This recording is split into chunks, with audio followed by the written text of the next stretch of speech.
Greetings, everyone, and welcome. September the 24th, 2025, and we are basically 24 hours after the apparent Trump shift on Ukraine and Russia.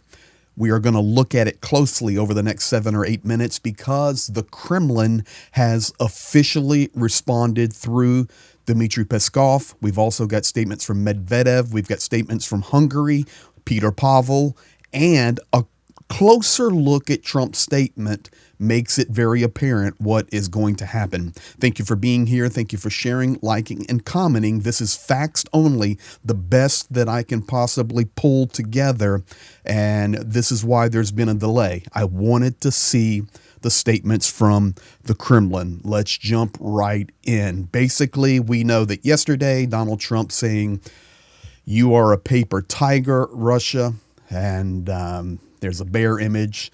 24 hours later, we're getting responses. You've poked the bear, but we still love you. That's kind of where we're at, but it's very, very interesting. Let's look at it. Putin officially has said zero. There have been no statements from Putin. And you may ask, well, is Putin in hiding or is he doing something crazy? No, he's completely ignoring it to this point. He has 3 meetings that he has been involved with today with state companies, and he's doing the business that he does every day. No statements, but Dmitry Peskov giving a Kremlin official response, and here it is. Dmitry Peskov said Trump made new statements regarding the Ukrainian situation after speaking with Zelensky, apparently influenced by his views. Zelensky's view of the situation in Ukraine contrasts with Russia's. Now, I'm going to continue to give you the statements, but I remind you that these guys like Peskov and Lavrov are well-polished. I don't even want to call them a diplomat, but they're well-polished orators, how to use their linguistics and language and word choice proper. That's why it's gonna seem like soft but strong. He's like this statement. Zelensky's view of the situation in Ukraine contrast with Russia's, and that's a direct translation. Peskov goes on to say no talks are planned between Putin and Trump, but they can be quickly arranged.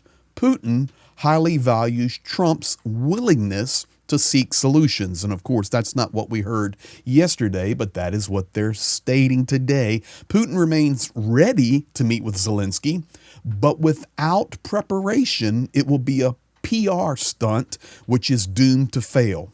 Let's interpret that. No meeting will happen between Zelensky and Putin. Zelensky was talking about the possibilities of Kazakhstan. Not going to happen. Peskov continues, what is happening around us is war. Pay attention to that. That is a direct statement from the Kremlin calling it now a war. They have done so in the past, but today, a little different day after the threats from Trump yesterday on that tweet. Right now is the most acute phase of the war. It is quite fateful. We need to win it for the sake of our children, for our grandchildren, and for their future. What happened to all the other things we've been hearing about? The liberation of our people that are trapped there in the Donbass region under the Zelensky Nazi regime. No, it's now war for our children and our grandchildren. The Kremlin says the thesis that Ukraine will be able to recapture anything is wrong. That is a direct statement to Donald Trump's statement yesterday that Ukraine can win back its territory. And we're going to look at that and even may take some more. Very interesting. Ukraine's situation is much worse now than it was in 2022. No negotiations today will lead Ukraine to a poorer condition in the future. The Russian armed forces are advancing along the entire front line. Then, the big statement, Russia is a bear, not a tiger, quote, and there is no such thing as a paper bear. He concludes by saying these, unfortunately, are the same old statements from Washington that we've heard for multiple presidential administrations. So that is the official statement 24 hours later in response to Trump's statement. Now, we're starting to see in the media, and I'm going to tend to agree with this. Yesterday on the live with Johnny Pierce, I personally feel, and I could be wrong, that this is how Trump's going to wash his hands of the responsibility to mediate peace between Ukraine and Russia, recognizing that he does not have the ability to do so. So I think it was the FT first, which I don't follow at all, but they said Trump is washing his hands of the Ukraine war. Below that is Reuters. Behind bullish comments, which means positive, some see Trump walking away from Ukraine. This is how I see it potentially. I have pulled out a couple of the quotes here in regard to what Trump said yesterday. He says, I think Ukraine, with the support of the European Union, is in a position to fight and win all of Ukraine back in its original form. Notice, with the support of the European Union. He did not say with the support of the European Union and the United States. It's important. This was a crafted statement. He didn't write this. A staff member did. With time, patience, and the financial support of Europe, and in particular NATO, the original borders from where this war started is much an option. Why not? Now, that part of the tweet is talking about the 2022 borders where Russia had already taken Crimea and portions of Donetsk and Lugansk Oblast. But he doesn't stop there, so just keep going. Russia's been fighting aimlessly for 3.5 years, a war that should have taken a real military power less than a week to win. This is not distinguishing Russia. In fact, it is very much making them look like a paper tiger. Now, Ukraine, underlining here for you, would be able to take back their country in its original form. That's different than the borders from where the war started. That would be 1991, because he says, who knows, maybe even go further than that. Russia, Putin, big economic trouble.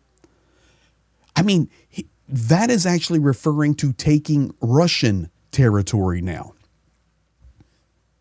Does he consider Crimea Russia? I'm just asking. I'm trying to analyze this the best I can with you guys and give you straight facts and truth. Putin and Russia are in big economic trouble, and this is the time for Ukraine to act in any event.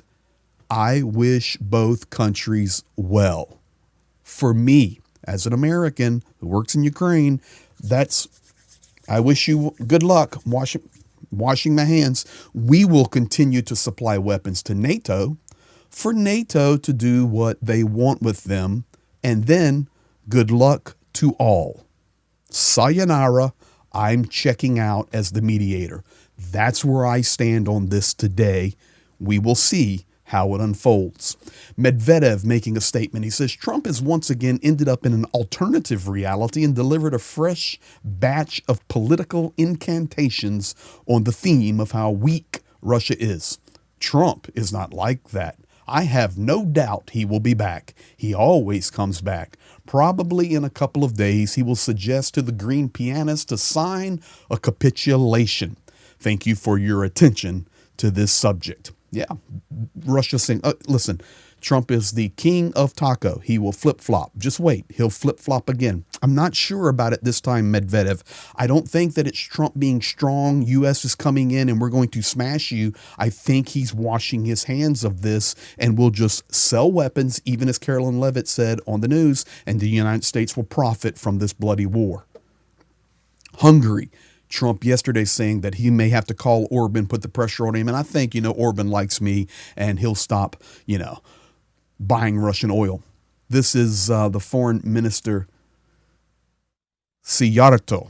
Do my best on that. Hungary has no intention of giving up on Russian oil imports, even if Trump demands it. Why? This is in the media yesterday. It's not the Hungarian government that benefits from Russian oil, but the Hungarian people, as it would be more expensive to buy it from other world market segments. Foreign Minister Szijjártó said. So this is actually him right here. I'm again referring to Attila Halota, who says that it's simply a matter of Russian oil bringing huge profits. And neither MOL nor the Hungarian government wants to give that up. We're talking about 400 to 500 billion forints. It's not the Hungarian government that benefits from Russian oil, but the Hungarian people, because if we didn't buy this oil from Russia and instead had to purchase it from other segments of the world market, it would be much more expensive. So there you have it.